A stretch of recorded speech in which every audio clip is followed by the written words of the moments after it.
Julius Caesar. Julius Caesar ruled from 49 to 44 BC. He was a general and political leader whose actions ended the Roman Republic.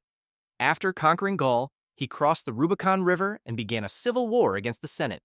Once victorious, he declared himself dictator for life and introduced major reforms that expanded the Senate, revised the calendar, and redistributed land.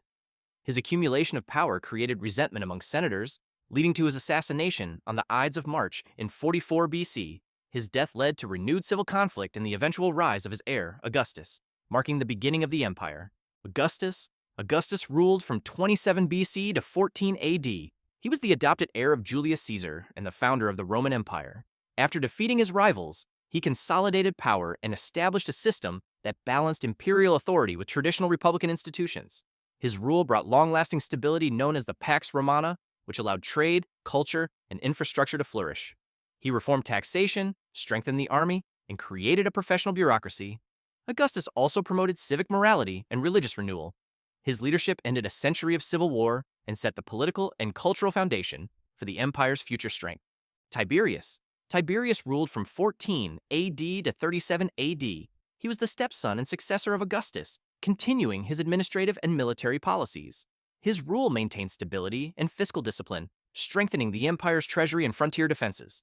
Though a capable leader, he became increasingly withdrawn from public life and governed through officials and the Praetorian Guard. His later years were marked by suspicion, political trials, and growing mistrust of the Senate. Despite his unpopularity, Tiberius preserved the empire's structure and left it financially strong. His reign demonstrated how the emperor's personal isolation could shape Roman politics and administration. Claudius ruled from 41 AD to 54 AD. He became emperor after the assassination of Caligula and focused on restoring order and administrative efficiency. Claudius expanded the empire by annexing Britain, strengthening its borders, and improving provincial governance. He reformed the legal system, encouraged public works, and built aqueducts to supply Rome with water. Claudius relied heavily on freedmen as administrators, which increased bureaucratic effectiveness but caused tension with the Senate. Though often underestimated, his policies strengthened imperial control and expanded citizenship. His reign demonstrated Rome's ability to grow through organization and steady governance rather than conquest alone. Vespasian ruled from 69 AD to 79 AD. He rose to power after a year of civil war and restored stability to the empire. Vespasian strengthened finances through taxation and rebuilt Rome's infrastructure, including starting construction of the Colosseum. He reformed the army, restored discipline, and expanded citizenship in the provinces. His rule emphasized practicality, modesty, and steady governance, setting an example for later emperors. Vespasian also promoted loyal administrators and reduced corruption within the government. His leadership reestablished confidence in imperial authority and laid the groundwork for a decade of prosperity under the Flavian dynasty. Titus ruled from 79 AD to 81 AD. He succeeded his father Vespasian and continued the Flavian dynasty. During his reign, he completed the Colosseum and oversaw the construction of the Arch of Titus, a monument celebrating Rome's victory in the Jewish War. He responded effectively to major disasters, including the eruption of Mount Vesuvius and a large fire in Rome, earning respect for his leadership and generosity. Titus promoted stability, reduced corruption, and maintained cooperation with the Senate. His brief rule was remembered as a model of effective administration and goodwill toward both the people and the state. Trajan ruled from 98 AD to 117 AD. He was a successful military leader who expanded the Roman Empire to its greatest territorial extent, conquering Dacia and securing vast wealth for Rome. Trajan used these resources to fund public works, building roads, bridges, and forums, including the famous Trajan's Forum and Trajan's Column, which commemorated his victories. He was respected for his fairness, modesty, and concern for the welfare of his subjects. Trajan improved provincial administration and expanded social programs to aid the poor. His reign represented the height of Roman power, prosperity, and effective imperial governance. Hadrian ruled from 117 AD to 138 AD. He succeeded Trajan and shifted the empire's focus from expansion to consolidation.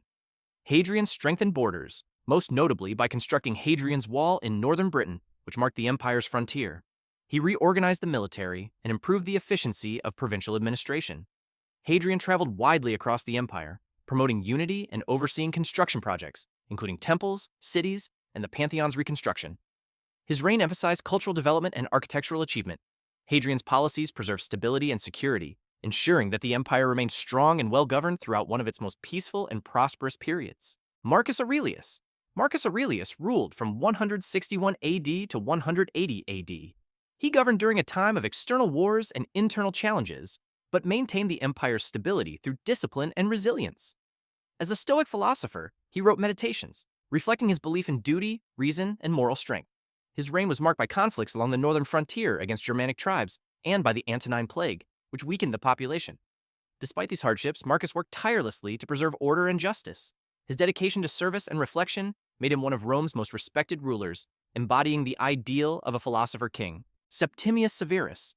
Septimius Severus ruled from 193 AD to 211 AD. He came to power after a period of civil conflict and established the Severan dynasty.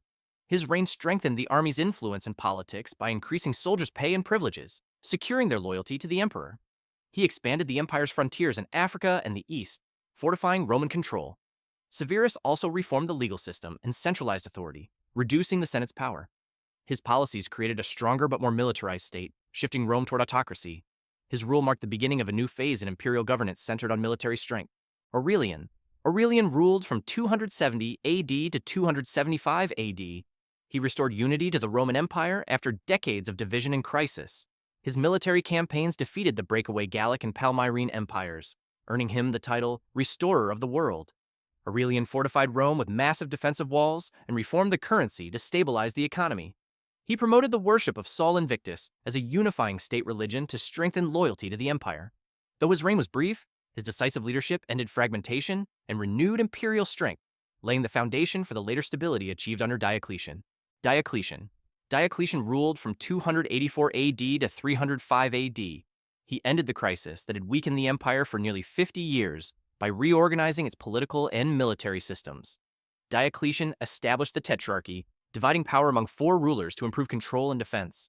He introduced economic reforms, including new taxation systems and efforts to curb inflation. His rule strengthened the army, fortified borders, and reasserted central authority. Though his persecution of Christians left a harsh legacy, his administrative structure ensured the empire's survival for centuries. Diocletian's abdication marked the first voluntary resignation of a Roman emperor from power. Constantine the Great ruled from 306 AD to 337 AD. He reunited the Roman Empire after years of division and civil war. His reign transformed Rome through the legalization of Christianity with the Edict of Milan, ending centuries of persecution. Constantine founded a new capital, Constantinople, which became the center of imperial power for more than 1,000 years. He restructured the army, strengthened the administration, and reformed the currency to stabilize the economy. His support for Christianity and the Church reshaped Roman identity and laid the foundations for medieval Europe and the lasting influence of the Christian world. Theodosius I ruled from 379 AD to 395 AD. He was the last emperor to govern both the eastern and western halves of the Roman Empire. Theodosius made Christianity the official state religion and banned pagan worship, permanently transforming Roman religious life. He strengthened imperial unity through faith, but also set the stage for growing divisions between East and West. Theodosius worked to defend the empire against Gothic invasions and negotiated settlements to preserve stability. His death led to the permanent separation of the two empires, marking the beginning of the Byzantine East and the decline of the Western Empire. Justinian I ruled from 527 AD to 565 AD. He sought to restore the power and glory of Rome from his capital in Constantinople. Justinian reconquered much of the former Western territories, including parts of North Africa, Italy, and Spain, temporarily reuniting the empire. He reformed and codified Roman law into the Corpus Juris Civilis, which became a foundation for legal systems in Europe. His reign saw monumental architecture, including the construction of the Hagia Sophia. Despite wars, plagues, and financial strain, Justinian's ambition preserved Roman traditions and extended their influence far beyond the empire's political decline.